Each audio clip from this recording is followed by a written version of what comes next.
Halo 1 was a pretty good game. Not just gameplay-wise. I mean, it was fun. Halo 1 was fun. I think we spent years, frankly, at this point, saying, how do we ratchet the bar across the board up for Halo 2? In a lot of ways, Halo 2 is just an extension of all the excitement we felt at the end of Halo 1 and that we didn't get to, express.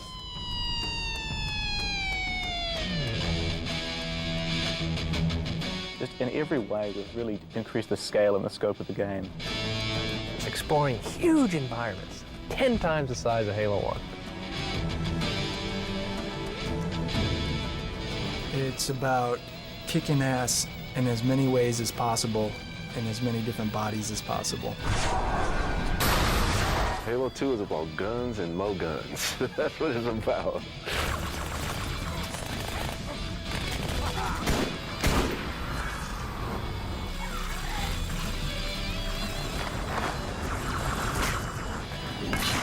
There's a lot of the story that we didn't get to tell. Boo. Kill the demon. There are characters that we had conceived of and even in some case modeled. And it's also the same group of people too, and they all still want to do what they're doing. We want our game to look like a movie. We want it to look like something that's just unbelievable to experience. I guess we're sort of feeding off each other, so it's a really creative group of people that trust each other. The really important thing to do now is to take all these different disciplines who are all working on their own things and take all those pieces, take the AI code and the physics and the guys working on the levels and bring all those pieces together at the same time, and then you keep doing that. You keep colliding things together until it's a game.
Grab it, grab it, grab it. Keep going, I got your back. No, not you, dude. Dude, shoot the guy at the window. Hop in. Grab the sword, get him. Keep it going, keep it going.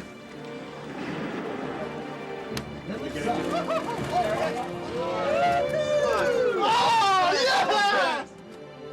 This process began with the end of Halo and realizing all the stuff that we had left out.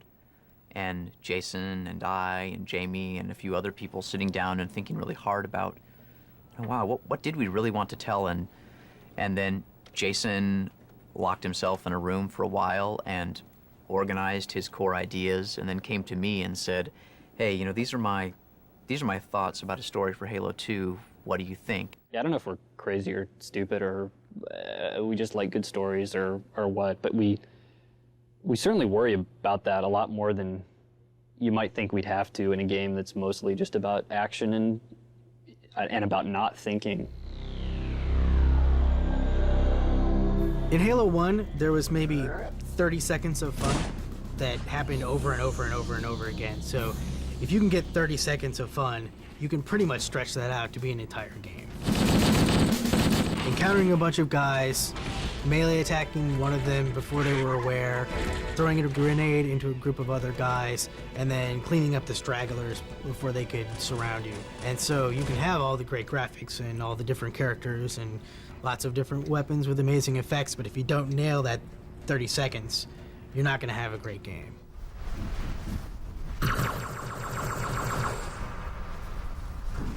This is the copy of the script, the cinematic script for Halo. This document needs to talk to programmers and artists and animators and everybody. This is 160 pages worth of cinematics.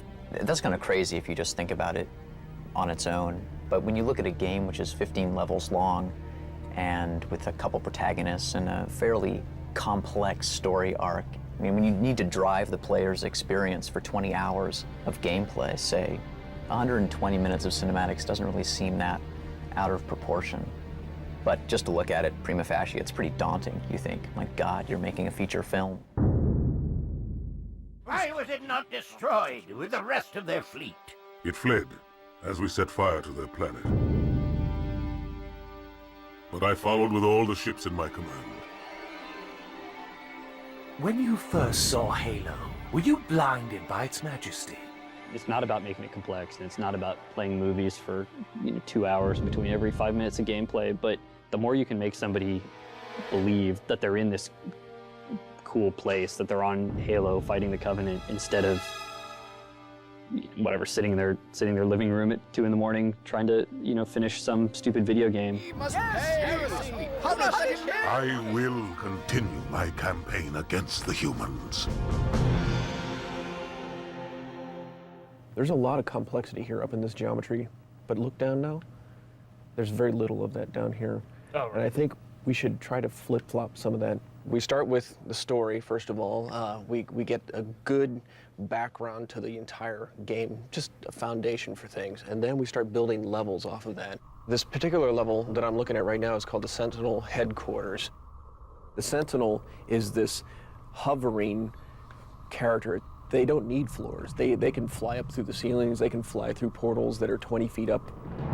But you as the character will have the challenge of traversing this interesting terrain inside the structure, up and across beamwork and through these little portals throughout the space. So it's gonna be really interesting for the player to explore.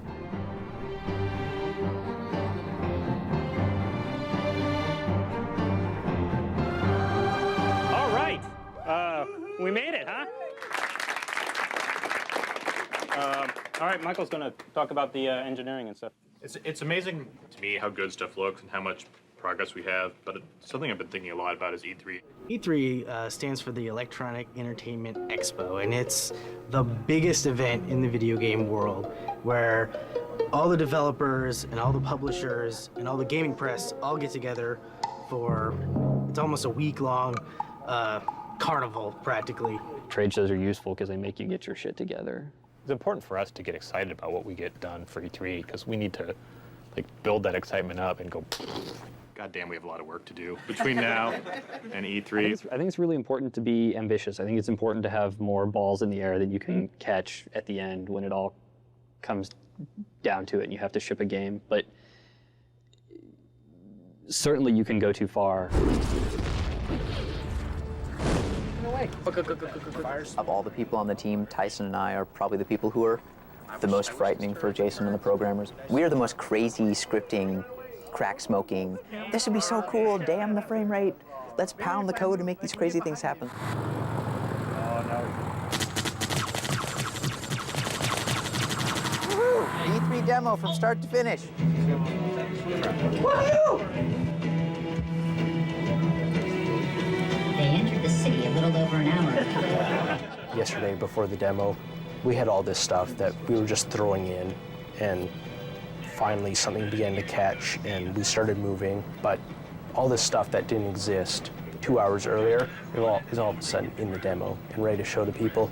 That's when it's the most rewarding and most fun to be doing this sort of stuff, is when it clicks. So you will continue fighting.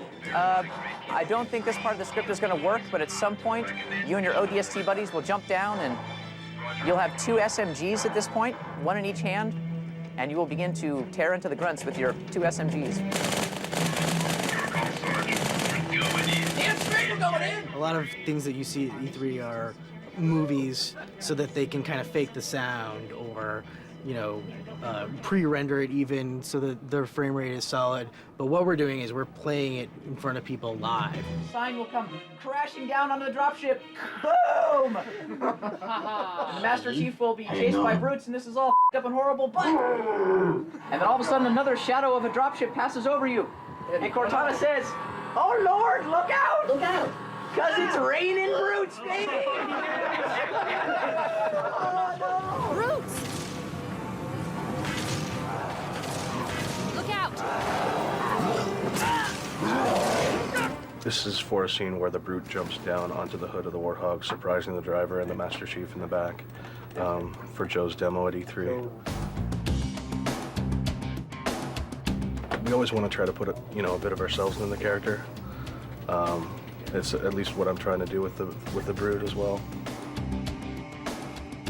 We've been playing around with the idea of characters boarding other vehicles.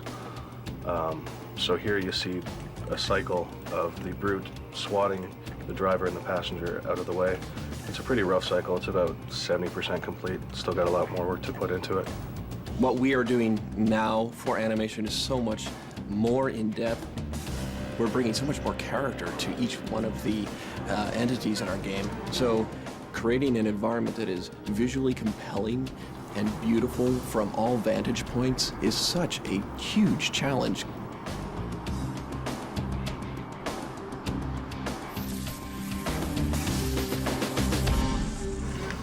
Look how cool that weapon is.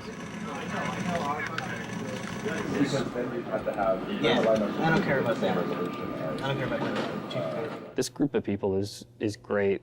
I'm sometimes pretty awestruck by, how smart these people really are and how good decisions that they're really making. Yeah, I'm really proud of those guys. Okay, we should try it. Just that scene where the chief ejects out the tunnel door now, which was never slow before, is now but slow. Okay. Everybody here, they work really, really hard, and it doesn't take that pressure to get them to jump it up to the next level. Jason, help. I think we should find a different way to do that, because the whole f***ing Pelican was generating these immense shadow volumes that were filling your screen with this giant bomb. We are the most cynical people. Like, we are the jaded crowd who, if a game doesn't entertain us in 5 minutes, we stop playing it. Oh no. What? This light is like world relative, isn't it? Yes. What I had hoped to achieve in about a half hour, now I'm looking at a good night's worth. So yeah, hopefully by tomorrow morning, we'll have something that works.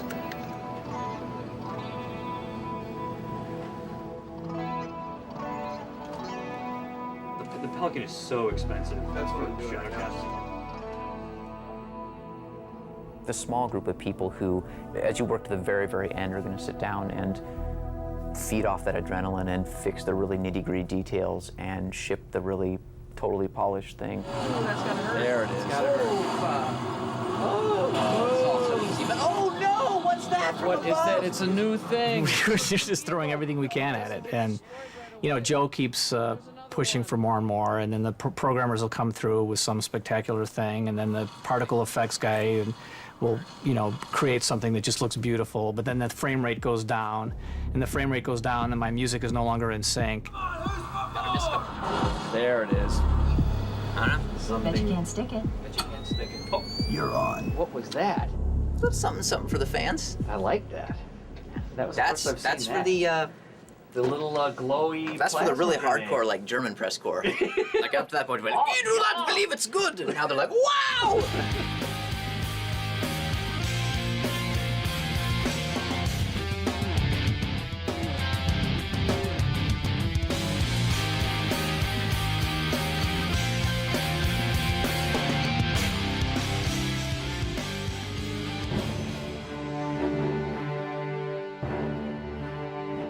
The most important thing is what comes out of this E3. It's for all the business reasons, this is an important moment for retailers in terms of making their decisions on the games they're going to get behind. And it's also really important to the fans. And I think this is a great moment for them to see, what this game really could be like. quiet about what we've been doing. So in a lot of ways, I think fans are coming in with no expectations, right? No preconceived notions about what they're going to see.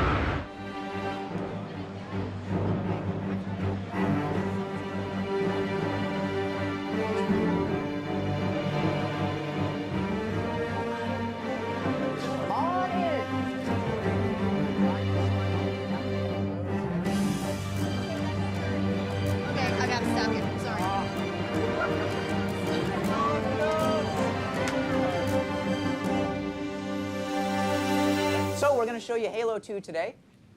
This is a... I'm actually going to be playing it as best I can. But before we start, I just need to go over some safety regulations in case of fire or electrical storm or earthquake or something like that. Just be sure that you guys are safe. Know it, son! These folks didn't wait in line to hear your lips flippity-flap. Knuckle up and get ready to dance, you pasty bastard! Yes, sir, Sergeant! What you good people are about to see is an operation in progress. This is a real-time feed. No smoke and mirrors, pre-recorded bullshit. Have made landfall and occupied one of our cities. We will link up with our forces in theater, engage the enemy, and boot their sorry behinds back into the stratosphere. Come on, biatch! Sir. Got anything? Well, I need to talk about Didn't think so. Kill the lights!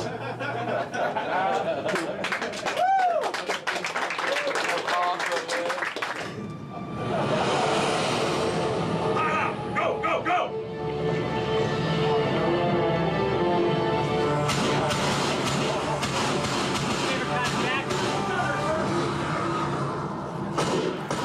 Take my weapon. You'll need it.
Thanks a lot for coming, everybody. Good show.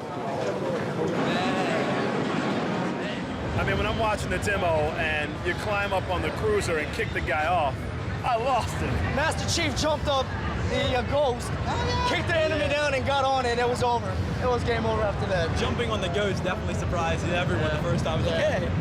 Because everybody remembers getting run over by those things. You blow something up and the guy crawls out and he's still alive. I mean, it doesn't get much better than that as far as I'm concerned. It seemed like a war, like a real battle. I went to see it twice just to make sure that it wasn't the exact same thing, and it was totally different this time. I don't say the word awesome. Usually dude doesn't come out of my mouth. But the truth is, the game is awesome, dude. How the hell are we going to beat this game? Hurry it up. Let's get it out of here. No, you know, we can't wait another year. You know, I'm sorry. We can't wait. This game has to come out now. Yeah.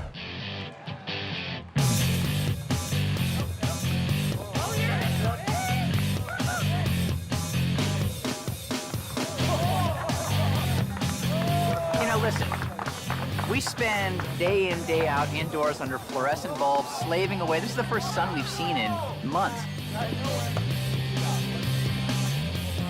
You can see just by our bulk and our musculature that we're not only top-notch game developers, we're also star athletes. Okay, everyone! Yay, we got our first event rolling for the day for the pentathlon! Woo! The pentathlon is five different sports. We split up into 4 teams. Grizzled Ancients, which are the cool people. It's by tenure. It's by tenure. So how long have you been a bungee determines which team you're on? Old school, middle school, and newbies. And Grizzled Ancients, of which I am not a Grizzled Ancient. 5 events.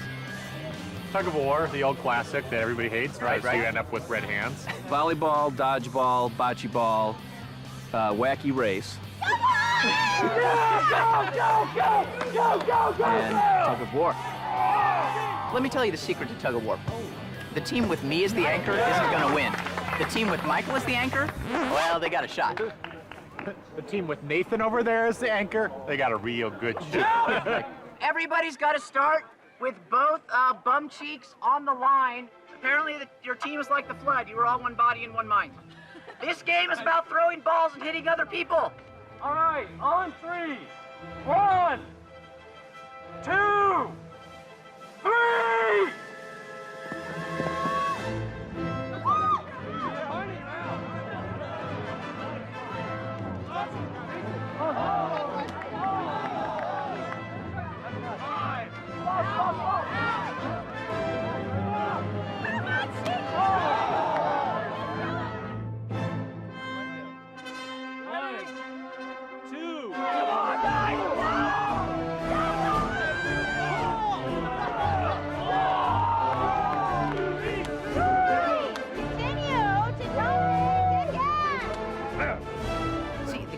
Winning at the pentathlon is non-alcoholic.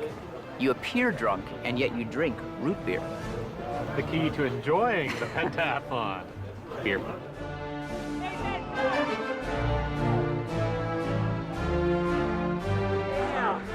I hate all of you! Yeah, the whole thing about you guys. I love you, man. I love you. Well done. Great honor. No hug. Pentathlon for 2003 is officially done. I'm enjoying the sunset, the last sort of rays of light, because the next 5 months or so, I don't think we're all going to see very much sun. As a matter of fact, I don't think we're going to see any sun at all for the next 5 or 6 months, so enjoy it while it lasts.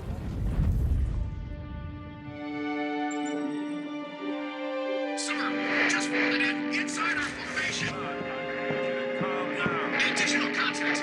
We had a vision in our mind about what Halo 2 would look like, and that vision is really easy to see in the Halo 2 announcement trailer. You know, stencil shadows on everything, real-time reflections in the Master Chief's visor, this very crisp, well-wrought image. And we thought, well, that's what we're going to show for E3.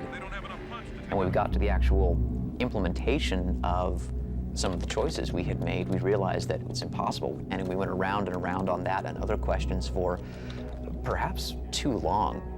I don't think anybody in this world has ever done anything worthwhile without being their own worst critic. I think that, I mean, especially when you talk about any creative enterprise, if you somehow believe that what you're doing is the greatest thing ever all the time, it's absolutely not going to be the greatest thing ever. We came back with E3 with actually less than what we wanted to. We came back from E3 with a demo. We did not come back from E3 with a playable part of a level. That was really bad, actually. That wasn't the goal. What E3 gave us was the sense that we still didn't have the target that we were aiming at. So after E3, instead of being able to jump into all of our levels and go right into it, we're still trying to figure out where we're going and what the quality bar is going to be. Because right now, the game is not fun.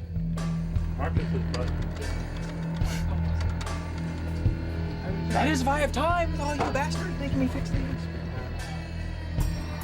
We've got 50, 60 guys now on the Halo 2 team.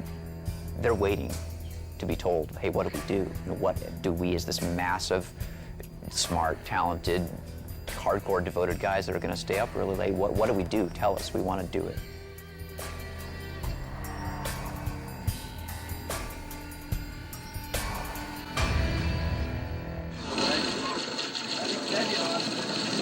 Got our flag. Come right, here's our flag. Oh, yeah! Bungie! You all suck. You guys suck. The deal is, every 2 hours, there'll be two 16-player games starting. 4 o'clock, 6 o'clock, 8 o'clock. I do these land fests like every 6 months or so. Some of the people that are showing up are regulars.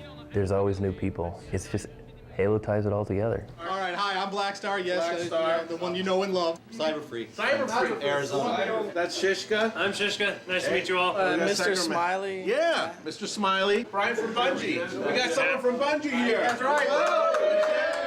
There's 35, 40 people here, and they're all about Halo, and they all post on these online forums, and they're all like these internet beings that like we finally get to shake hands with. Oh, they're running across. They're across. They're everywhere. There's like 14 of them inside the base. Right now, we have this game going here, which is 16. Downstairs, I was just down there. They probably by now have at least a 16 game going on. They keep on bringing in more stuff, and it seems to be expanding. We set up 10 Xboxes, actually. That meant 10 TVs or screens of some sort. It turned out we had 4 LCD projectors. All of the wiring in the house runs into one room and into a pair of switches and then goes out again. All running off my house in the Connecticut suburbs in the winter. Hi,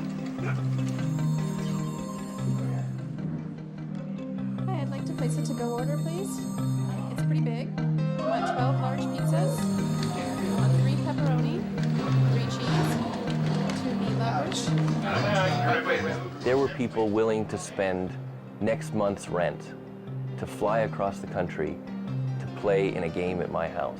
Got the flag. I'm out the front. That's straight plain offense. Oh my! What it comes down to is getting together with people and being able to yell at them. Being able to, talk about, oh, it was so great when you killed me with that rocket. I didn't even know it was coming, Shishka's aim is horrible. Sorry. Oh my God. Being able to, reflect on the gameplay afterwards. Blue team got the most captures. I got the most kills. So I get one of the prizes. Dolbeck's got most kills, and then Kingpin got 1 death because he just sat around like a pansy. But if he's watching this, he's a pansy. He knows. What do you mean? It's not that. His moist thing down, yeah. It's like time on bunching clips, bro. They probably think we're a little strange. What do you mean a little? A little. It's a hobby like any other, and every hobby has its own level of obsession or a level of interest. We're a social group getting together. Gaming used to be the domain of the geeks, and it's not really anymore. I got the flag. You got it? Oh shit, maybe not. I got it. Are we too old? I have front door. Look at me! Nah. To Halo 2? Halo 2. And Bungie. And Bungie. What do? I make guns.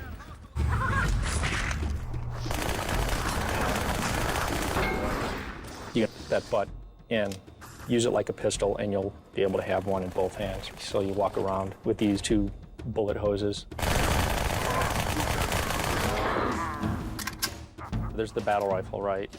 If you're like me, it'll be the weapon that you fall back on throughout the entire game because it's the go-to gun. It'll hopefully actually behave more like a rifle than the assault rifle did from Halo, which was more of a submachine gun.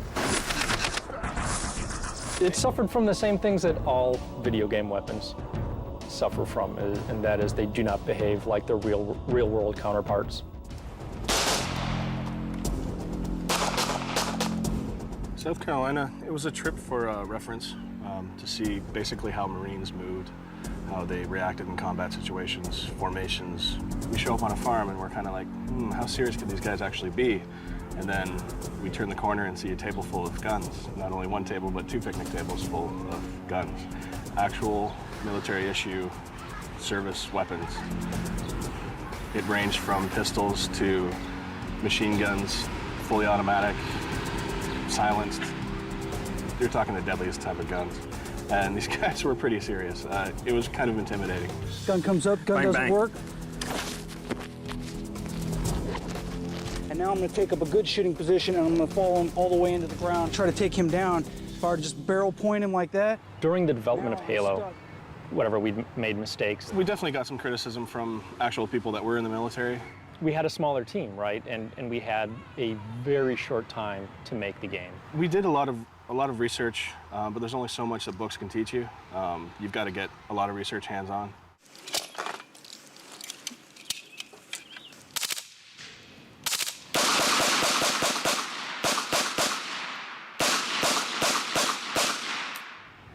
It isn't very often where you get to see guys who really know what they're doing. And at full extension, now you're holding it out here by itself. Being able to stand back and observe brass ejecting from the weapon and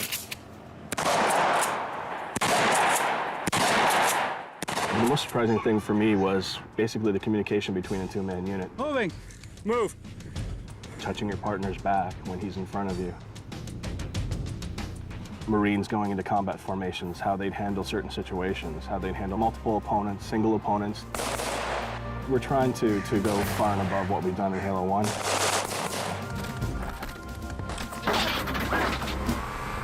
This is our audio playground, which has evolved greatly since the last time. We now have virtually every surface in the game in these large rooms that allow us to kind of mess around and do what we want. I'm going to show you to one of my favorite rooms, which is the dirt room. Awful lot of dirt in Halo. I could listen to this stuff all day. A voice is a point in space that is creating audio, and that audio gets mixed and then gets put out the speakers. If I turn on one more debug thing here, it'll actually show us just how many voices are in use for an event like this. So the screen is filled with the amount of sound calls we're getting. And what this is telling us right here is that we have about 17 or 18 voices in use when this chain gun is firing. And we can have 64 unique things happening in surround sound space at a time. We almost call it the Matrix of Doom because the amount of surface types that we have in the game versus the amount of objects that we have in the game colliding with each other and against the environment, we will be generating hundreds and indeed thousands of sound effects to try to cover up this matrix. There's nothing we can't put in the game, and all we're waiting for is the assets to go in there for us to tag to them. So we're in good shape, I think. Ask me again in 2 months, and when I'm bloodshot eyes and I haven't bathed in 3 days, and I'll probably tell you something different. So we had a game that was 9 levels. Took us, started at Earth and brought us out into the galaxy and then brought us back to Earth for this grand conclusion. Well, right about at that moment, Pandora's box was opened and decisions which were engraved in stone were rethought. We messed up. Like, we didn't have the design down, we didn't have the story down. Once we actually started to see how long the missions were taking to produce and how long they were taking to design and script, and it just wasn't going to work. And then everything that wasn't essential, all these things that we just loved to see in the game, they get put on the bottom of this list, and we start hacking them off. Here comes the knife. Out of the script. What's important? That isn't. Goodbye, my lovely child. The Bungie process of making cool games has worked up until now, but is it possible that there's an amount of pressure or an ambition that's beyond what we can actually do? I don't know. We haven't finished it yet. These levels behind me, they are commitment. These whiteboards, all they are is commitment. This is what we're going to do.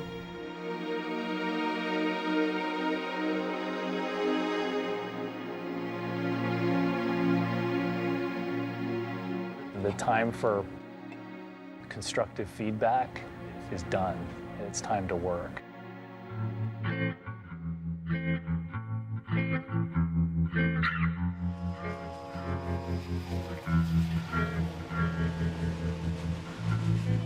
Have you paid attention to our enemies for 1 second? I beg your pardon? First of all, that guy, he's not yellow.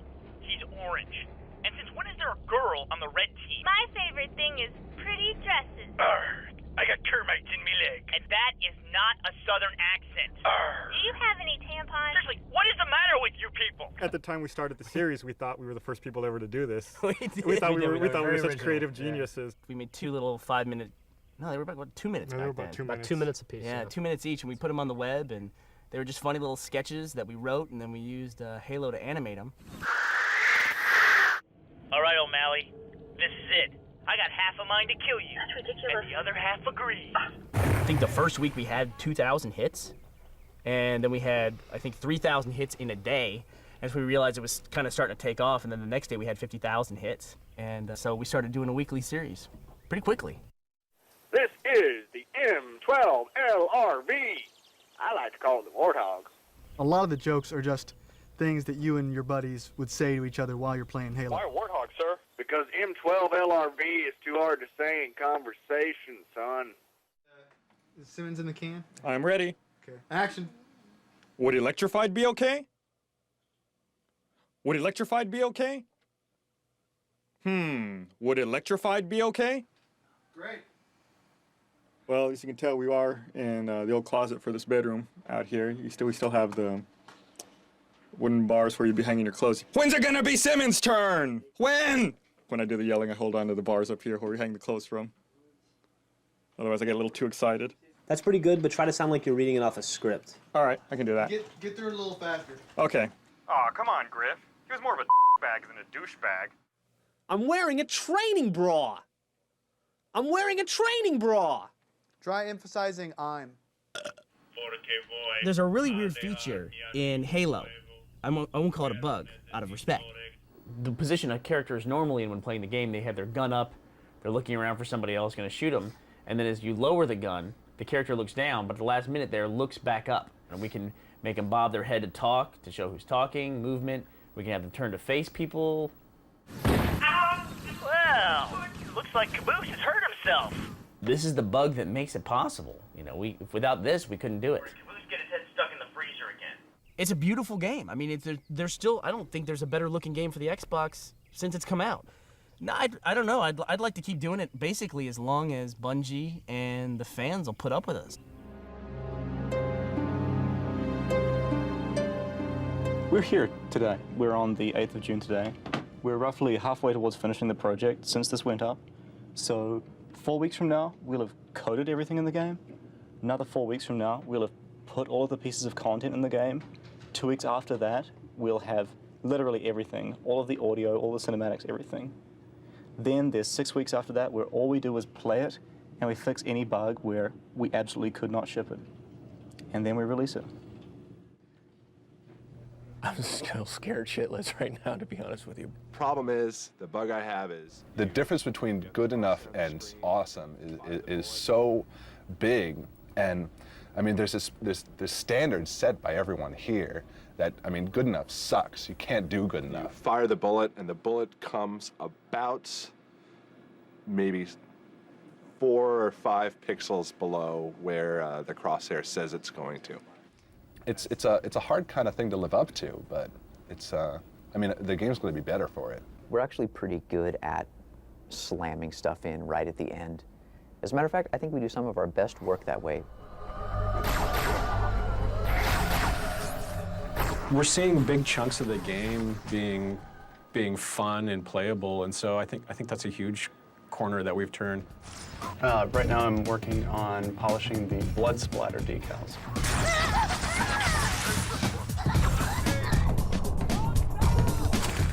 The bugger evolved into this model right here.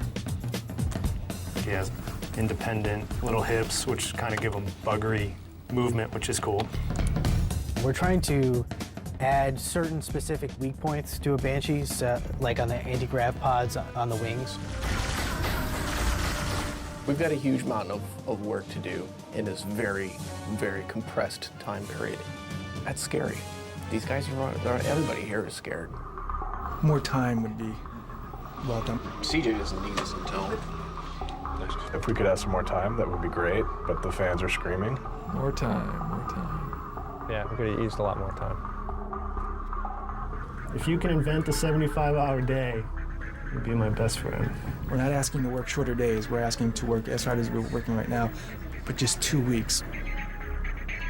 It's an amazing thing to be part of. That many people want something so bad that they're willing to spend that, that time and that effort 7 days a week. It's tremendously hard. It's a cool thing to be part of, and Halo 1 wouldn't have been what it was if we hadn't done that, and this game sure wouldn't be what it is going to be if we had worked 8 hours a day, and maybe that sucks because we didn't plan right, and maybe there's a way to do it all on the 9-to-5 schedule, and maybe one day we'll even find that, but it's sure not the way it's going to be this time. We've undertaken this really massive task.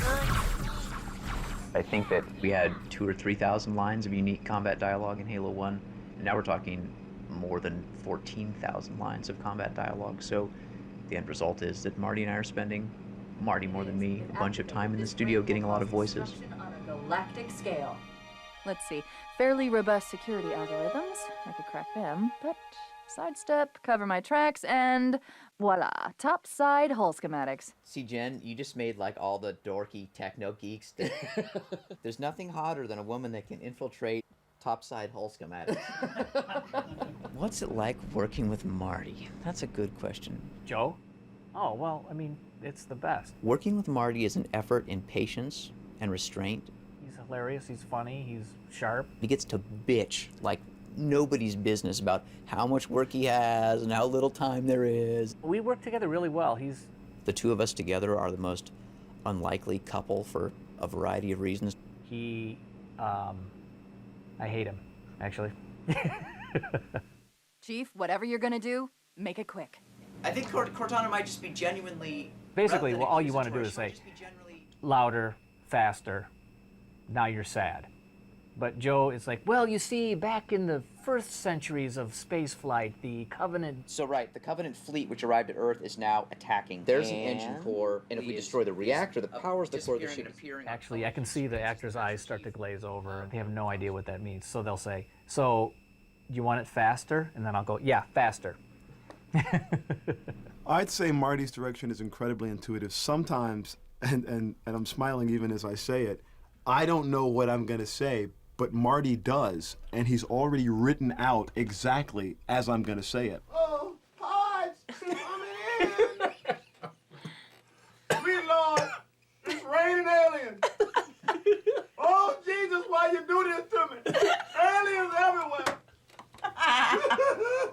Number one, you want to have someone who gets it, especially if they've played the game, or if they're really good actors and they've improvised a lot. That's the kind of performance we're looking for. I just don't want the actor to blow through the page and give me exactly what I want. I want the actor to go through the page, give me what I want, be inspired, and then launch off into some crazy realm. Hello, I am 343 Guilty Spark. I am the monitor of Installation 04. This will save me from the storm, but you will be consumed. The universe is full of cold, hard facts, and this is one of them. Chief, we've got a problem. The boarding craft from the Malta and the Athens are converging on us. The moment of salvation is at hand. Forward, warriors, and fear not pain or death. I shall light this holy ring, release its cleansing flame, and burn a path into the divine beyond. This place is falling apart. Kill me or release me, parasite. But do not waste my time with talk. I need a weapon. This is not your grave. But you are welcome in it. Kill the other. I have come to kill you.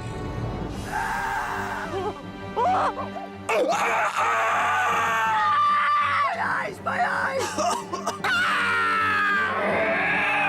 my! Where am I being taken? Hold on to your potatoes. I stick my foot so far up your ass, you'll be talking shit for weeks. Good golly, Miss Molly. Have you? Punch it, Ensign. Turret's wasted. Oh, denied. Hoorah. I love holding these highlighters.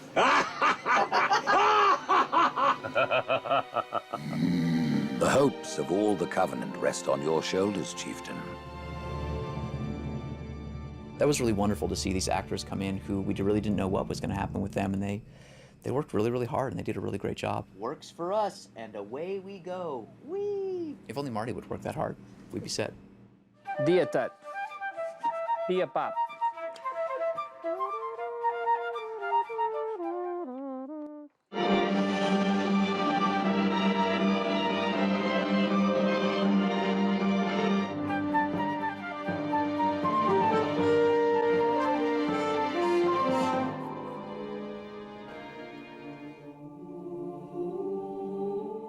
There's always a point, like when I'm all by myself composing, and this just happened like within the last 24 hours, where I'm thinking, is this anything? Is this idea going to be interesting to anybody? You have these whole series of self-doubts. And then there comes a point where I get over the hump. Like I add some instrument or I play some melody, and it's like, oh, okay. That's what this was meant to be.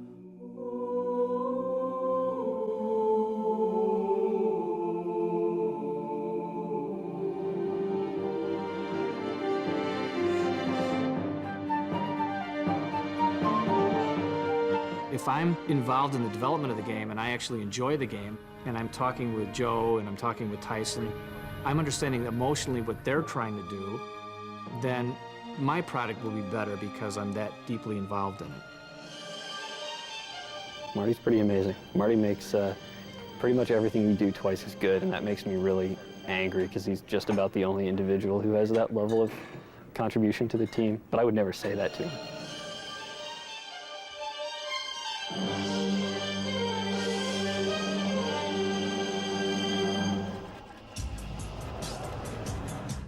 It's really nice to see something which needed an epic effort to put it together and make it really great, sort of coming together now. The reason the plane builder is now considered.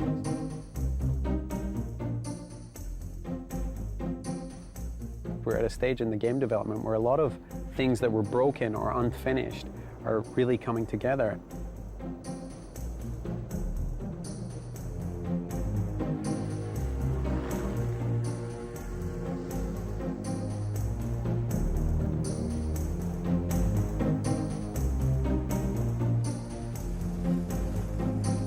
It certainly wiped out all my expectations. I was hoping for Halo 1.5 or 6, you know, and a few new features, a couple of new weapons, but just seeing how it's exploding, it's really incredible.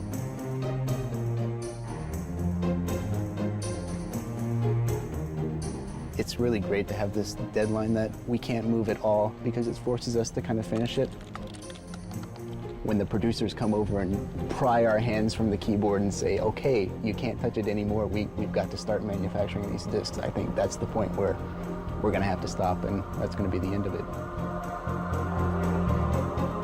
People are like, God damn, like it's so cool to fight the hunter, except then this grunt guy came over, and wouldn't it be cool like if you could jump up on the hunter's back and do this or that, or you know, whatever, and you're like, let's go do it. It feels to me like the excitement is coming back. Getting the missions together is pretty huge. It's something that people haven't seen for 3 years. All the designers are here, programmers are here, environment artists seem like they haven't gone home since about April anyway, so I think everybody's kept focused, and I think that's something that's really important. We're seeing the light at the end of the tunnel, so that's good. There's glorious, bright light at the end of the tunnel. I see the light, it's this little pinprick, but it's coming fast. I'm married to the guy who actually got to see the light at the end of the tunnel, and he says it's glorious.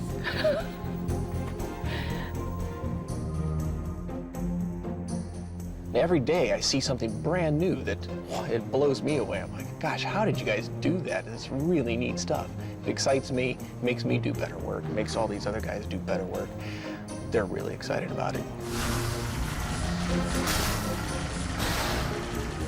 Jason has this phrase that he uses for how things come together at the end, and he says that it's like assembling a cathedral out of a hurricane. We scale each of these three factors by a different value. The best part of working in Halo 1 was at the end, when the game is done, you come in and play the game, and that's your work. You come in and you actually beta test the game. And I was just telling him that I can't wait to do that. I can't wait to see all the work that we've done, put it in the game and play it at the end of the game. It's gonna be awesome. I would describe it as barely pulling out of the dive in time to make a perfect three-point landing, and I think if the plane holds together, we're gonna land it okay. I'm often amazed by the shit that we can pull off. This group of people is great. Well, I think It's about believing you're the best and that there's nothing that you can't overcome. It's about showing everybody else that you rule the world. And it's also about having fun. I mean, as hard as it gets, it's still the best job in the world. Come on! All right, stick together. I know. Oh, it went up top. Right there, murder Max. Kind of a little bit. I like to think of it as jumping out of an airplane with some silkworms and a needle and having to make your parachute on the way down. It always comes together right at the very end. Pull this out from so far. There's always this thing that happens at the end where all these disparate pieces come together and make this glorious game, and to a certain extent you just have to keep your hands on the keyboard like it's a steering wheel of a race car and type really quickly as all this stuff falls into the hopper, because very quickly what's going to come out the other side is, I think, something which is really good. We're not sure yet, but it's looking like it's going to be good. There's nothing I could do. We've got a problem. I will continue my campaign against the humans. Warriors, prepare for combat. 30 seconds out. Stand by to... Whoa.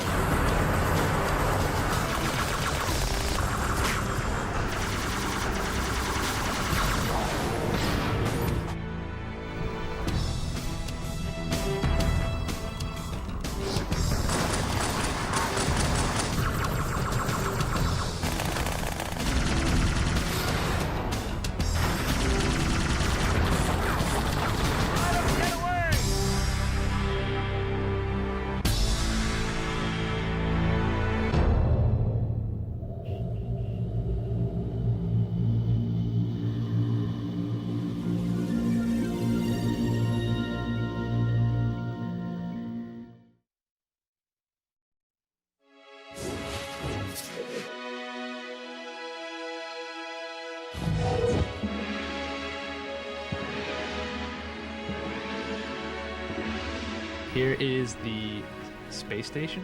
I think the main gist of what we were trying to achieve with this at the very, very beginning was the idea of this giant perimeter gun that orbits the Earth and is used for satellite defense. One thing I really liked about the space station was how you could actually really have a sense of where you were in the station with all the windows looking out onto the gun, like all these atrium spaces where you've got a lot of sight lines to other parts of the station that you later get to. Unlike the Pillar of Autumn, you really didn't have a sense of how big the structure was.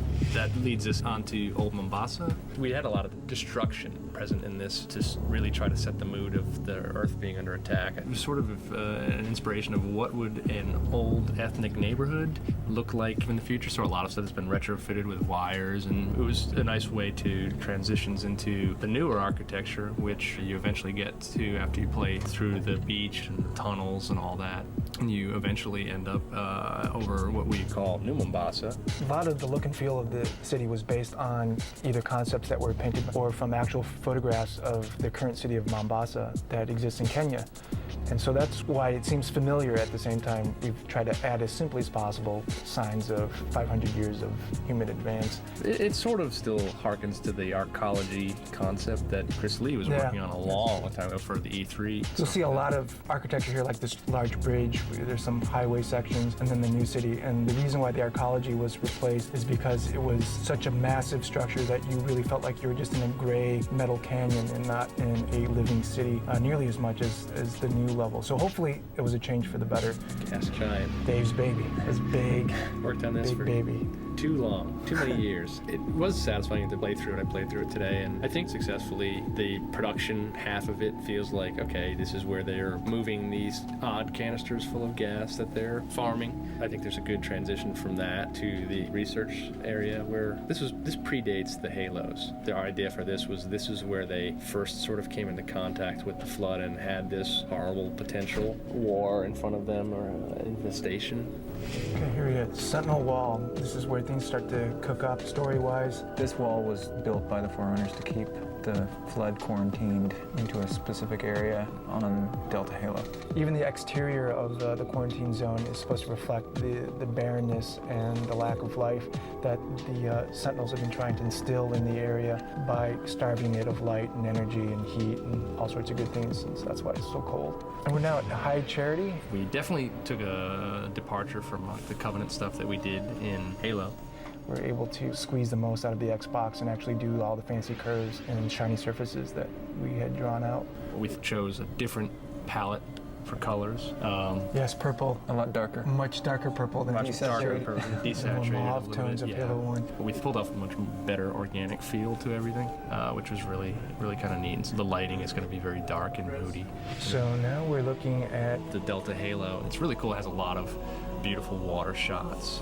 I think some of the really good overgrowth throughout all of it. So yeah, we definitely put a lot more attention onto making Forerunner structures look like they've actually aged. First game, they were pretty thin. It's somewhat reminiscent of the first control room in terms of its sort of the ziggurat structure that Chris Barrett did in Halo 1. We wanted to relate to that in the spherical room shape, or the control room shape, but unearthed it a lot more. I think this is really where we hit our stride because the sheer scope and scale of all these levels, they're huge. They're huge.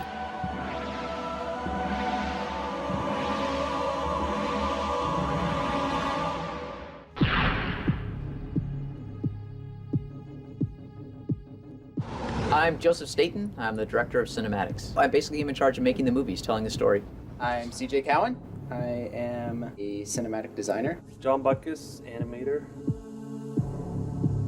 This is a scene that used to happen in the middle of the control room level, where the Arbiter comes across Sergeant Johnson, basically about to be executed by some brutes. This one will do. Kill the other. Yes, Chieftain. A day's ration says I do this in one cut. 2 cuts, at least. You're on.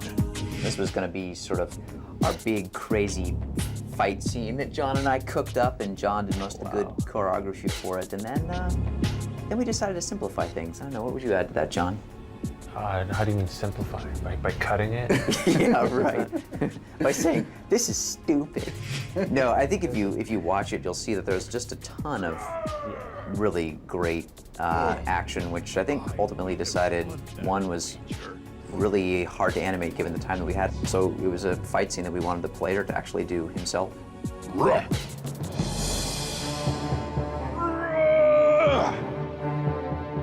I always wanted to have some big rumble between the Arbiter and a bunch of the brutes. You don't really ever see these guys go at it unarmed, and this would be the one great situation where you see, look at that, whoop, ah!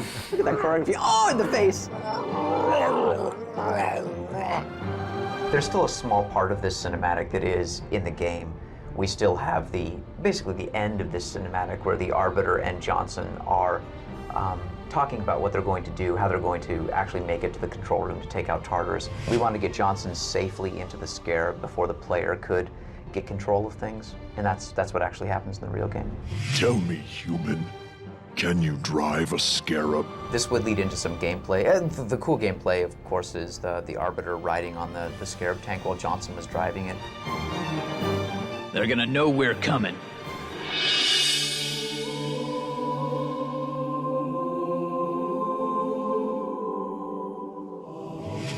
This is the scene that used to be called the mural scene, and you're about to see why. This is our big chance in the middle of the game to give the player a really clear understanding of the Covenant religion, explain how it's actually set up, what they believe in, and why.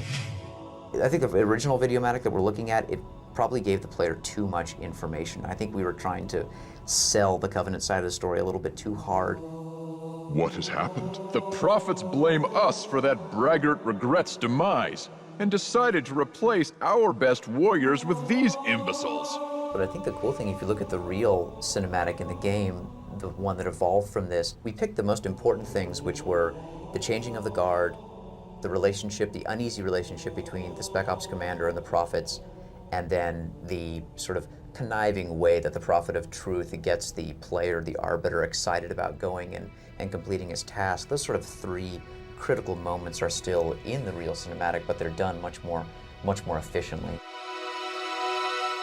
This is kind of the very beginning of the realization that the Covenant is starting to fall apart, where the elites are kind of being ushered off to the side by the prophets, and the brutes are kind of coming in, and nobody really knows what's going on. The Spec Ops commander's like, I don't know why we're being kicked out. It was clear the elites could no longer guarantee our safety. But we have always been your protectors. These are trying times for all of us. We have this fantastic story arc that we're trying to get across, and we have all this backstory that we're trying to get across. And there comes a point where we look at the amount of time that we have left to finish this game, and we realize that we're just crazy. We're not going to be able to do all of this. And so we pick our battles with, what we can cut out. And essentially, we're not losing that much by the cinematic that replaces what you see here. How well do you know the Writ of Union? As well as I did the day I swore my oath. Recite the first canto. So full of hate were our eyes that none of us could see. Our war would yield countless dead, but never victory. So let us cast arms aside, and like discard our wrath. Thou in faith will keep us safe whilst we find the path. Hungry for power and dominion, our ancestors met on the field of battle. Indeed, I suspect we would still be at each other's throats had the prophets not found evidence of the Forerunners and their great journey.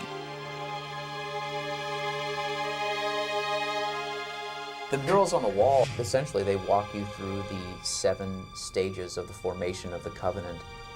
From the earliest time when the elites and the prophets were actually mortal enemies and fighting each other, up to the sort of present day where both species, in conjunction with a handful of others, grunts, etc., are actually looking for the Halo ring. So as you look at the first mural, you'll see it's a representation of the conflict between the prophets and the elites, and this one shows sort of the elites' function in the Covenant, which is as the enforcers.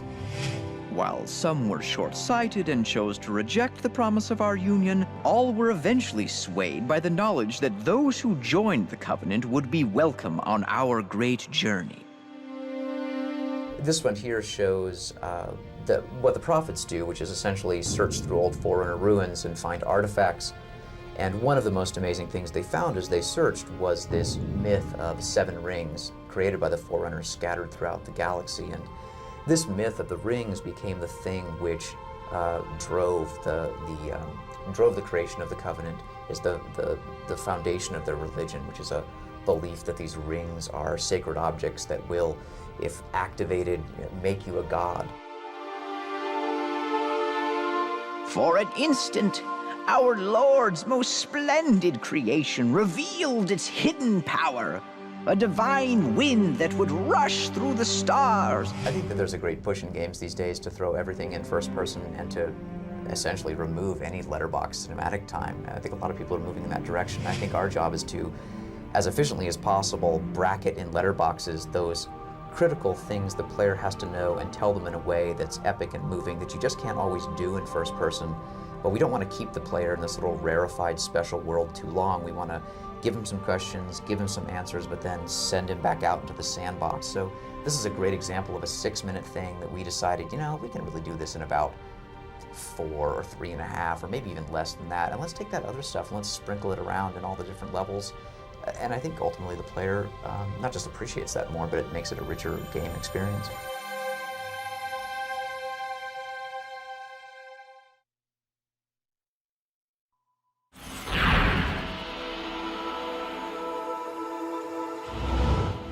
Robert McLeese. Mainly, I make guns. My name is Marcus Leto. I am the art director for Halo 2. My name is Shikai Wang, and I'm a conceptual artist for Halo 2. Look, it's the blind wolf. The beloved blind wolf.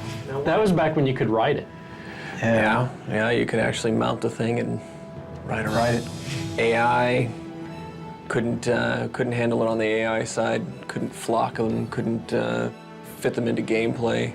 Oh, it's nothing on our end. No, it's always the programmers. We had it all. Hey, the Drenal. Hey, Drenal was a big deal. Hulk.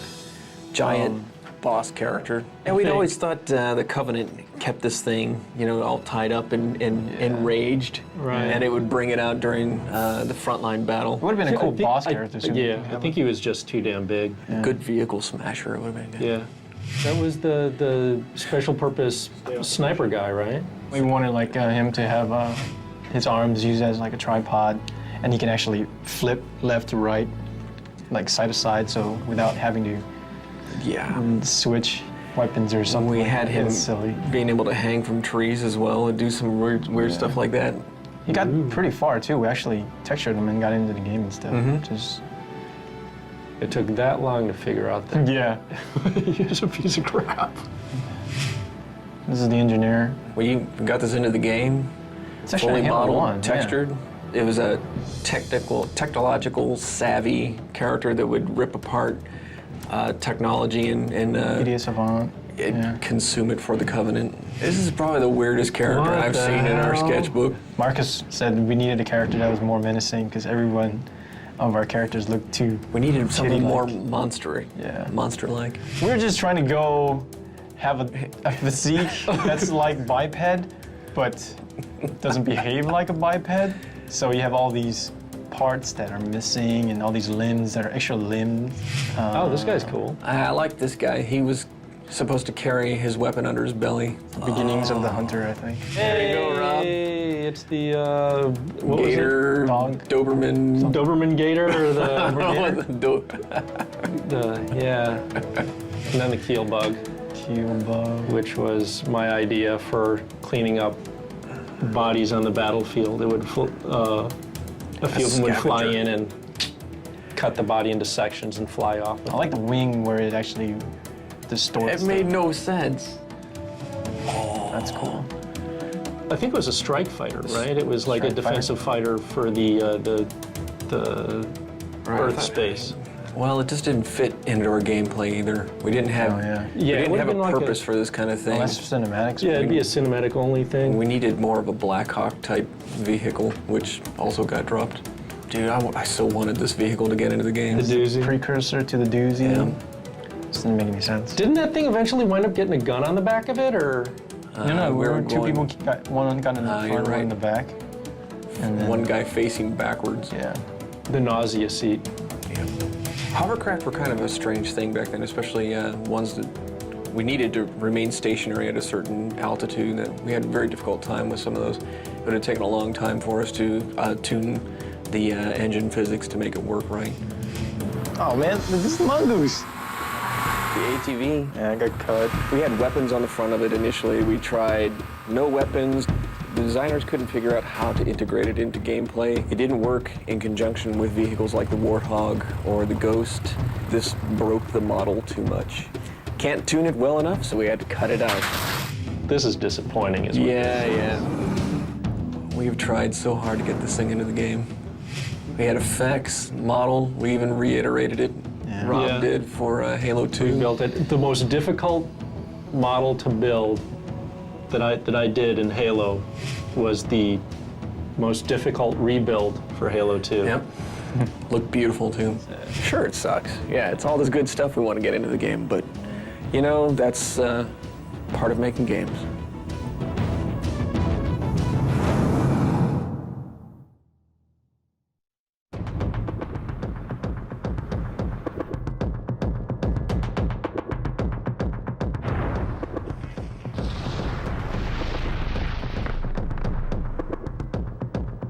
The story of Halo 2 it's the story of Halo 1 told from the Covenant perspective. Halo's story is one about salvation. It's a story of warriors with not a lot of options who have their backs up against the wall. How much further must we heft this baggage? In Halo 1, we focused on the human's perspective, their fate at the hands of the Covenant, but we never really got too much into the Covenant side of the story itself. Arbiter is a real challenge to the story because he's not the chief, he's not human. Release the prisoner. As the player at the start of the game, you don't realize that you're actually going to play this elite general who's been disgraced, but you get this quick glimpse at, that's the flip side of what happened to the Covenant at the end of the first game. Halo's destruction was your error, and you rightly bear the blame. But ultimately, the terms of your execution are up to me. I am already dead. A couple levels into the game, you realize, oh my God, I get to play this guy. People identify with humans. People care about humans more. So we really have to put the Arbiter in a position in the story where he matters and where the player cares about him. You want to look at this guy and you want to see that, wow, he's just as cool as the Master Chief. What would you have your Arbiter do? This time around, it's essentially we're telling two stories that simultaneously. We're going back and forth from level to level. Way over 90% of the time, there's going to be the player who's not paying any attention to the story. He's writing his own story. It's basically just an action movie. That's really a challenge in a game. Like when you stop the game and give the player your dose of the story, and you've succeeded when he's not thinking of those two things as different anymore. What we are doing now in Halo 2 is so much more in depth. We're bringing so much more character to each one of the entities. For the sacred icon has been found. With it, our path is clear, our entry into the divine beyond guaranteed. This new character here is the Prophet. They wanted some guy who is omnipotent looking and, really powerful. Looks like, but really old and fragile. Prophets are the ultimate bad guys. Were it not for the Arbiters, the Covenant would have broken long ago. In Halo 2, we are really making a bigger effort to give each one of those characters their more animalistic behavior, something that's more true to the actual character themselves. He's just this big, brutish guy who is just, you could probably equate him to, a really badass biker you met in a bar and crossed the wrong way. Brute is more of a combination of a gorilla type-like face, and he's got a skin of a pachyderm. The Mohawk. We were trying to think of a way to distinguish the Tartarus from the rest of the pack, and main bad guy in Gremlins 2 had a giant white Mohawk, and that worked extremely well. Everybody realized, who was the boss. I like him. I like him a lot. I think he's a cool character. I think Tartarus is someone who you really will, at the beginning, trust a little bit, but then end up loathing. And I think putting a bullet in his head is going to be extremely satisfying for people. Now would be a very good time to leave. The Chief was extremely robotic. In Halo 1, I've made him a much more, not sappy, emotional character, but show some cracks in his armor. Explain a little bit more about his relationship with Cortana. Apologize, but we're going to have to make this quick. You look nice. Thank you. And his relationship with another character, Miranda, who we're introducing, the daughter of Captain Keyes from the first game. Commander Miranda Keyes. This is a much more human story. Smile, would you? Well, we still got something to smile about. Master Chief, pretty much the consummate professional. Does his job, walks off, doesn't even get the girl. He's that cool. He doesn't need her. Your pal. Where's he going? This game's about making a hero of everybody who picks it up. I'm really excited about the moment where the player puts down the controller and says, oh man, that was so awesome. I just beat the crap out of him. We're going in. Get tactical, Marines! And it's just fun. It's a great universe. I mean, I don't know if I'd want to live there, but it's fun to visit. Oh, I know what the ladies like. Stay down!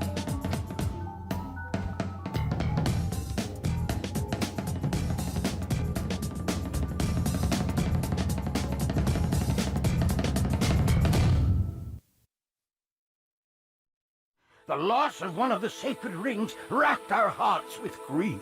Putting aside our sorrow, we renewed our faith in the prophecy that other rings would be found, and see how our faith has been rewarded. Halo!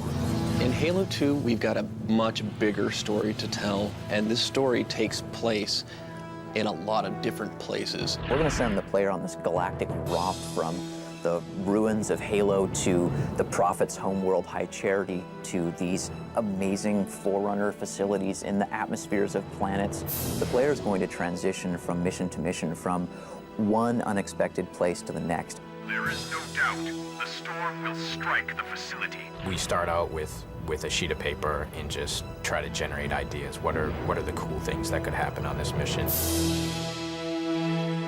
We'll bang our heads against the whiteboard and we'll call each other assholes, and that's crazy, and we can't do that, before we cobble together some unified plan which is going to work for the entire level.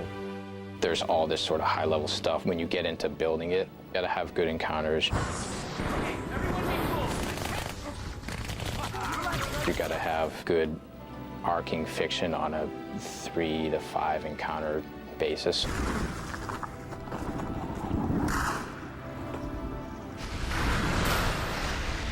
At some point, you'll get a surprise twist that sends you off in a different direction, and then it's got a really cool finale. Oracle, what is Halo's purpose? It's building an encounter that always keeps people thinking. It's a pretty big challenge. Is there anything actually going on in the room before I get there? Are guys just sort of patrolling? Is there another fight going on? You know, or a flood gonna bust through? There's a lot of tricks you try and employ. We want the player to feel like they're choosing to go in a direction even when we're forcing them to. We guide the player with texture, with lighting, with AI, with sound. We obviously want to make it so that there are multiple paths through this space. Every single one of those areas had to be modeled by an artist. I mean, there's someone went in there, and for every single wall you see, every single floor, every single light, every single piece of glass, like there was an artist there. Someone had to go through and make all that. What I like most about Halo is that we don't build encounters and our AI doesn't act in a way that is very predictable. So AI stands for artificial intelligence. Artificial intelligence is simply the discipline that tries to simulate intelligent processes. What we're literally doing is taking these characters and we're writing a piece of software that acts as their brain. It really is all about, when this happens, do this. When this other thing happens, do this. That's a lot where the designers and artists step in, is deciding, well, we have all this cool technology, how are we going to use it, and how are you going to create this experience that the player can understand, that when he sees a certain type of thing, that if he shoots it, it's going to blow up and he's going to be able to destroy it and pass through it. Most of the Halo world is not destructible. You have to walk a fine line in deciding what things are going to be destructible and what's going to match the player's expectations for what's destroyable. When someone says, hey, the whole world is destructible, that's great. We've done our job. We've made them believe that. So that kind of thing really excites me, is being able to create a real environment and not take shortcuts and not fake things, and actually just get in there and really try to make it a real place and a real exciting place for people to go.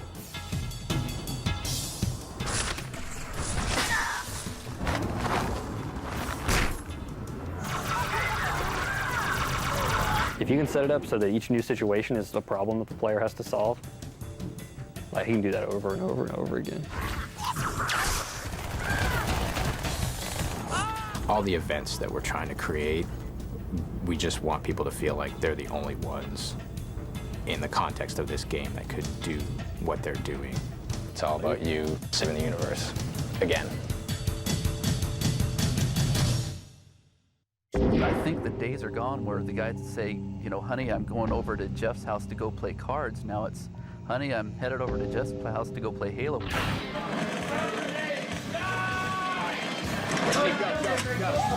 Multiplayer is a little different because it's more like a sport in that you're, yes, the game is there, but it's basically helping you compete against your friends. you essentially get to rage against each other in this crazy combat world. It's always fresh. Your opponents are always new, and they are always adapting. Super addictive. We played it every single night for 1 year. We actually kind of went out on a limb with Halo 2. We've designed each one of our multiplayer maps so they fit within the single-player settings. So you could look at any of our maps and you could say, wait, I know that location.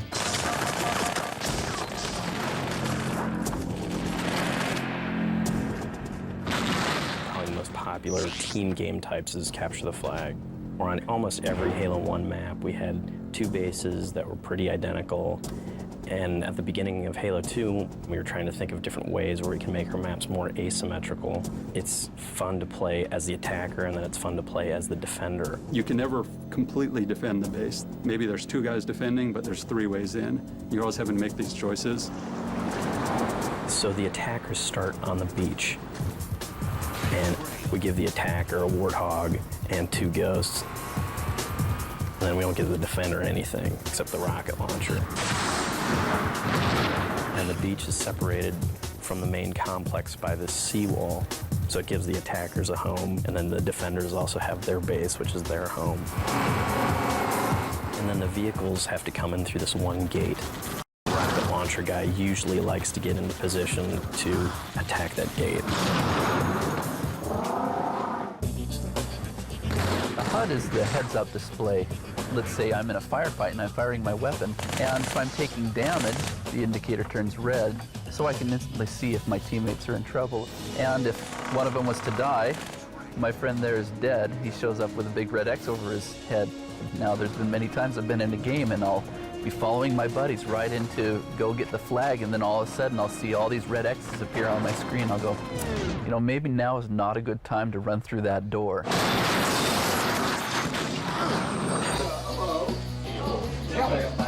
Everybody likes to go to their buddy's house and, you know, order pizza and get something to drink and wipe the Cheetos off your hands and jabbing each other and calling them names. What we wanted to do was take that whole situation and bring it to Xbox Live. And so we tried to create what we called a virtual couch. We tried something completely new, which is this party system, where you and your friends kind of combine together online. You can jump from game to game to game to game, and you and your friends will always be together. You suck, man. Watch your back, watch your back, watch your back. It was really amazing to get online for the first time when there were a bunch of people online and just press the button that said, I want to play, go find me some other people that want to play, and choose a game type that's pretty cool, and just stick me in it as fast as you can. And to have that process happen in like 5 seconds was really incredible. Guy in our base, go up, Rocket Man. Raphael, man, find someone. Proximity voice. You can get close to somebody in a game and talk to them, and only that person can hear you. Nice grenade toss, though. Proximity voice is going to make us gods. There's nothing like running up to somebody and killing them with the energy sword, and then 2 minutes later they kill you, and then they're standing over your body saying, "Eat it! How did you like that? See, this is my sword." You're just an anonymous nobody unless we build ways for you to create an identity for yourself there. We allow them to customize their color, their player emblem, so that when they go online, I'm the little red smiley face, and so people see my red smiley face and they go, hey, I remember that guy. My clan is a group of guys that form a team, and we may practice, we may join one of these matchmaking playlists. It's hard to play with people that are lower skill level than you, even if you really like them, because you're probably going to lose more often and you're not going to have as much fun. If I play with Chris, the two of us are ranked together as a team, and if he's not as good as me, then that's going to take down your rank. The point is Chris sucks. Flag drop. Oh my God! Oh, I died because Carney was no good. One of the cool things we're working on is integrating the live functionality of the game with the website, and we're kind of going to be a starting point for your Halo 2 bragging rights. Other really cool things about map analysis or statistics on kills and weapons killed with that we may or may not get to, depending on how tired I get between now and September. If we do this right, if we are able to really pull off the engine and Xbox Live and the social community, it's going to destroy everything else that's out there. There is something somewhat magic. It's like being an athlete in a sporting event. Nice. The rush that you get when you're about to win and your heart starts going boom, boom, boom, boom. Sniper! And you know you're gonna just almost get it to score. Did you assist it? And then somebody snipes you from the corner. And you jump up and scream and throw your controller down. And you hate it, but you love it, and you gotta play again.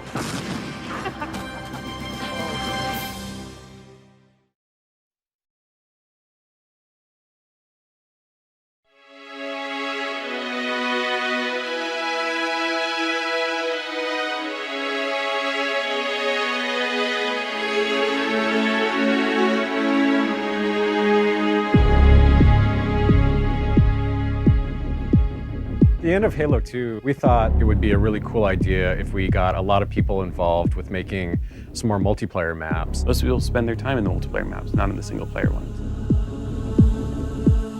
The importance of all the different things you can do is wildly changing. It's easy to get the concept. I'm here to defend this base. 10 seconds remaining. So we split into 4 groups, fresh ideas, non-stop action. Bang, bang, bang. Frantic game of whack-a-mole. It's a lot of new eyes. Definitely see stuff that you're like, how the hell did they do that? I think you're exaggerating. Swing. Just like everybody else, we were getting a little bit tired of playing some of the same maps over and over, so it was a great opportunity to get more maps out there. Double kill. Triple kill. Kill-tacular.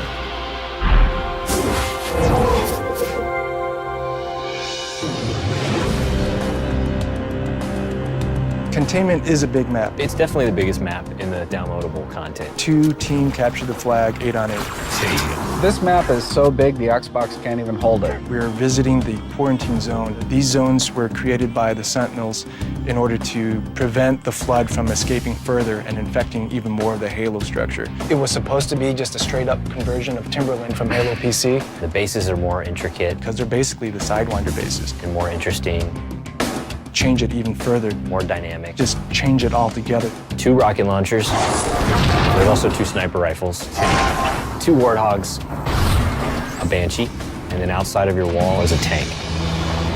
We tried to do some things that the other big maps didn't, incorporating the tank, hopefully effectively this time. They sort of flesh out their ideas with Max, sort of riding shotgun over all of them, making sure that they're not getting too crazy. We were going to have what we call boo bags. They would just be these clusters of these boogers all over the level that would explode and harm you. Max decided that they bounced too much, so he made them pretty static. If they're going to make a change for artistic reasons, it's really helpful when they also can think, how is this going to affect actual gameplay? Whenever you ask Cotton or Paul about it, they get pretty upset because they like them the way they were. You wonder why this map took 3 months to make. There wasn't really any precedent for bouncing testicles of death. I hate video games. What?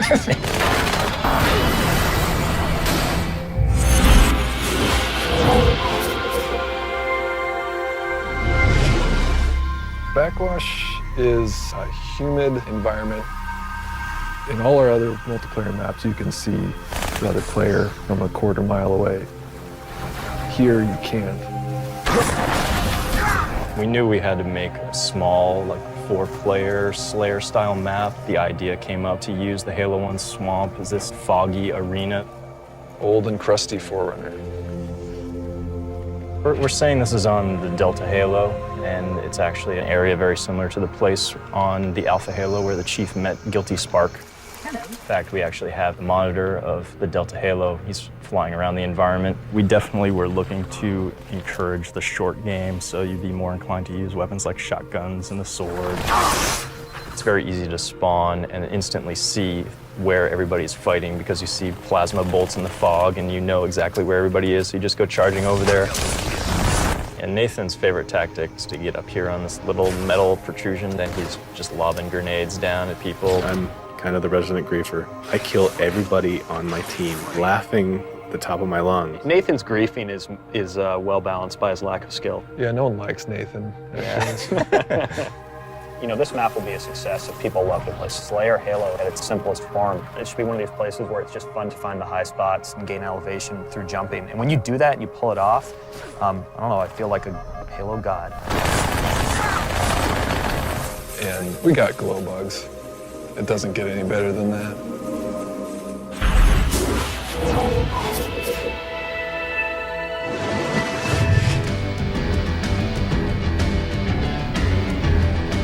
Terminal. It's a train terminal. Exists in New Mombasa. It's supposed to be Zanzibar Plus. What if we took Zanzibar to the next level? What would that map be?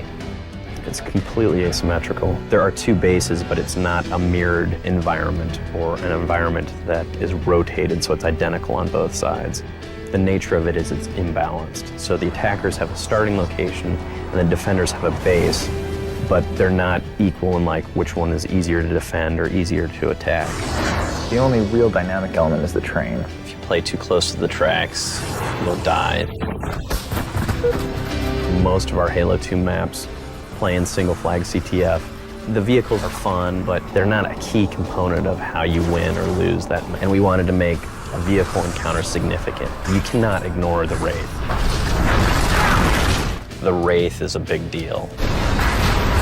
You need to take out the Wraith if you're an attacker. If you're a defender, you want to preserve the Wraith. Everything that we're thinking about is balance. We put a lot of thought into making sure that a guy on foot can destroy that vehicle.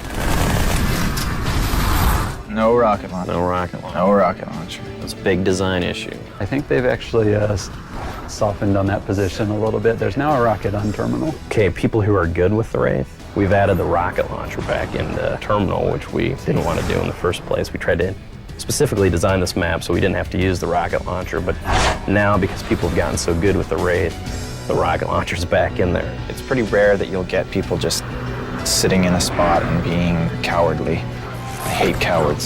Sudden death.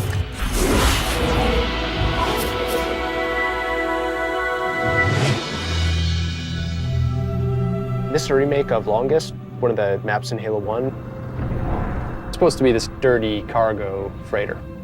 2 parallel hallways with bases at either corner. You can see Earth. You can see the moon. I thought about it. I really hated about Longest that I wanted to fix. The ladders really destroy the realism. I've never seen a ladder I like. You have this vertical motion, but you don't see your hands doing that. Oh, we got rid of all the ladders. Everybody hated ladders.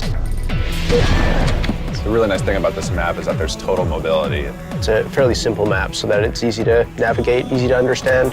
One of the ways that you can get to the second floor from the ground floor is to take advantage of these boxes that are moving around.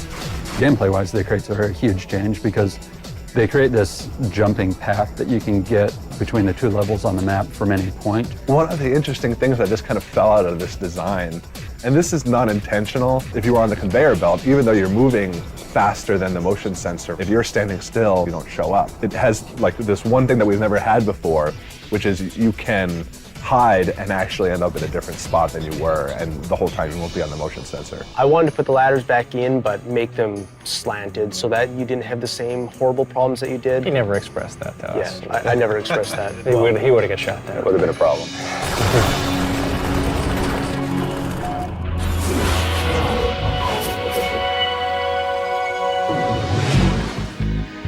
Bellic, it's a big island. The original idea came from the very first Halo multiplayer map back on the PC. 4 and 4, that's kind of the sweet spot for that map. The more people, it gets a little more chaotic. We were looking for a asymmetric 1 flag CTF map that played differently than any of the others. It's designed specifically to have a unique experience for Capture the Flag. It's set up to have a side that is protecting the flag. So there's always an attacker and defender keeping the entire map in play at all times. It totally changes the way the 2 sides behave. One of the smart routes to go is down here by the beach because that's where the rocket launcher is. Both sides trying to fight to get that as quickly as possible. You take the quick route and run out in the open to get to the base? Or did you take the longer but safer route? I mean, there's a trade-off. We intentionally make it so that the fastest route is the straight line that's running the gauntlet, so it's risk versus reward. Scoping out over the entire island is really cool because you can see people coming up through the rocks. Killing spree. Double kill. There's a contest to go and get the rocket launcher, much like there's a contest to get the sniper rifle. You know, you have to make real conscious decisions about what's important to you to win this map.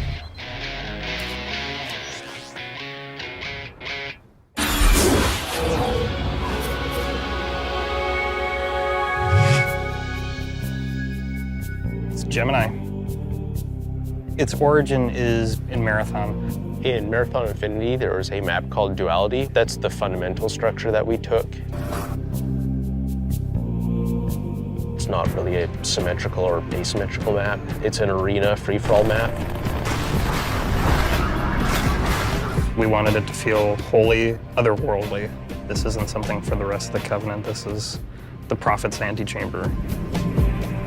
The two rooms, the ramps in the lower lobby. The teleporters that let you rapidly move to another part of the map.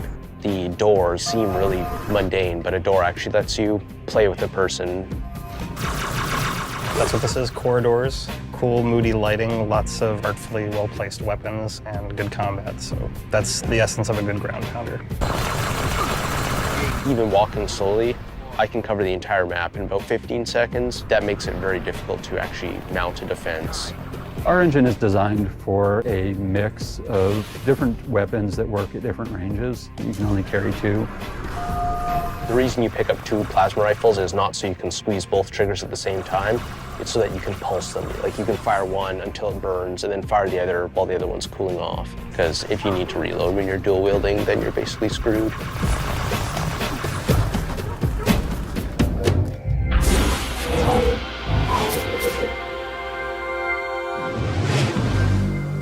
I really wanted to have a lot of small maps. Warlock had a characteristic of being four-way symmetrical. Radially symmetrical. It's designed to be completely equal. Warlock is based on the original Halo 1 map, Wizard. And for those that played Halo 1 multiplayer, this is going to be like an old friend. They're going to immediately walk into this map and be like, oh, I know what's happening. I thought it'd be fairly easy to get Warlock up to speed, considering that the geometry already existed. We had to mark off each base with a different color so that you wouldn't get lost. And it's pretty easy to get lost in a place where every four of the corners look identical. The game is really giving you something that you look at and something that you hear. We have almost 36,000 pieces of audio that went into Halo 2. Territory control. With 64 surround sound voices. Double kill. And if you're playing multiplayer and you have a big battle going on around you, you are probably more than likely hitting that 60 to 64 voice limit pretty easily. Lost the lead. If you look at it and you think it should make sound, we try to make it make sound. I put some things like there's bats. No, no bats. So I think they're up in there somewhere. I'm sure, yeah. I mean, I know that we don't have any, so. Bats? No, no bats.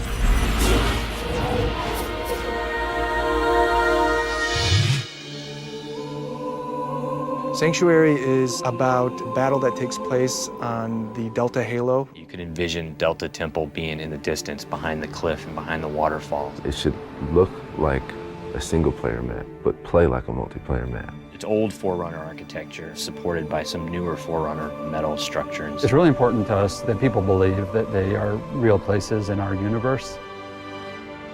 First is just a high-level strategy, just a plan. From there we go to paper design, which is the designer and the artist working together.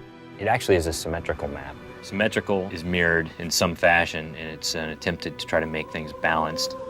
A map can feel balanced, but there's a subtle sniper advantage to one side or the other.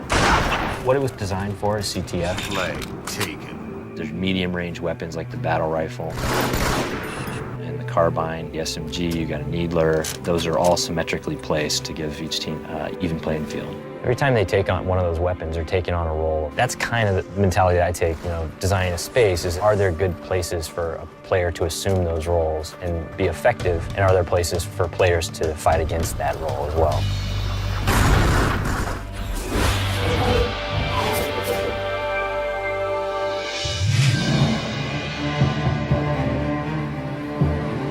Turf. Turf is a medium to small map. Set in Old Mombasa, sort of early in the invasion, before the stuff really starts hitting the fan. Old Mombasa was probably my favorite part in the single player in Halo 2. Seeing certain landmarks from the single player game in the distance, like the bridge, just gives it such a great feel. It's got lots of cover, lots of very small-scale interconnections, more close quarters combat. It's meant for a match between two small teams. We really wanted to work on a map that really featured a new game type that we had in Halo 2 called Territories. Territory sort of requires a map that is designed for the game. Territories is the game where the objective is to capture and control the territories. Territory control. As you control them, you gain time, and you win the game by having the most time. The more control you have, the more tenuous that control is. As you're controlling a larger area of the map, you have to divide your attention over a much greater space, so that it's easier for the underdog to come in. Territory lost. We have a street territory which is being themed as a Marine headquarters. The opposite corner, we have a warehouse territory. And then at the third corner, we have a scarab. Although in Halo lingo, aren't they called plots? No, they're just territories. In the UI, doesn't it say plots? Well, it's called 3 plots for the three territories. Therefore, yes, in Halo. Am I being too verbose? This is going to be the easiest map to navigate and learn. So everyone always wants to do a little bit more than they probably can. We always overshoot and then come back. Put it in, rip it out. This map has probably had the most work done on it of all the maps.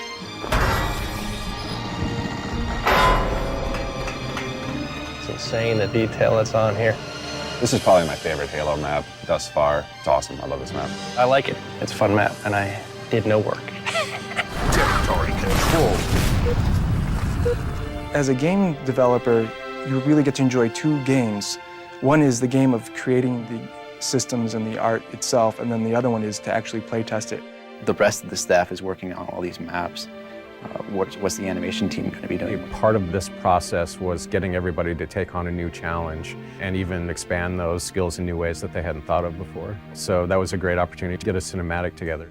We looked at the way we combined animation and sound and everything else into the cinematics in Halo 2 and how we could make that process better. We didn't feel like our pipeline was really well thought out, and we wanted to go through it again and come up with new tools. We were all like, well, let's do a short film.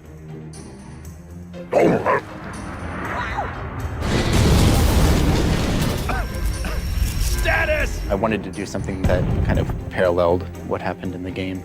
The Marines at the beginning of our city is one of those kind of tangents that you see the beginning of and then you see the end of, but you never really hear what happened. The third Pelican, kind of flies by, and then halfway through that level, you see that same Pelican crash on the beach, and you meet up with the Marines that were in it, but you never really found out what happened to them. It felt like a good place where you can tie in both the beginning and the end to actual gameplay. Just placing the Master Chief in the scene, and this shot that I'm working on right now is the very first shot. This shot right here is where the Pelican has just crashed. You'll see phones checking the corpse of O'Brien. We're actually going to be able to fly the Pelican around in a space and capture 5.1 audio of it and be able to embed that in the cinematic in a way that we weren't able to in the game engine. That's actually me. I'm the one with the plasma, and that's Jeremy over here. And Bill's dead, of course. The Jackal is a good character. We killed Bill off pretty quickly. What do you think? Hollywood? It is going to be pre-rendered, so it's a little bit different than the cinematics that occur in-game. We're still using the game engine to render it, but since it's not rendering in real time, we're able to do a little, more effects and more lighting stuff. So everybody is really getting to do the things that they love to do, to work on the things that they love working on, because it was something that we were doing for fun. It was a learning exercise. It was just a lot of really good experience for everybody on the team. We have a long road ahead of us, I won't lie, but yeah, it's pretty cool. It's actually a really fun time to be working here. I would definitely say this is wet the whistle for what comes next. We better get moving. Agreed.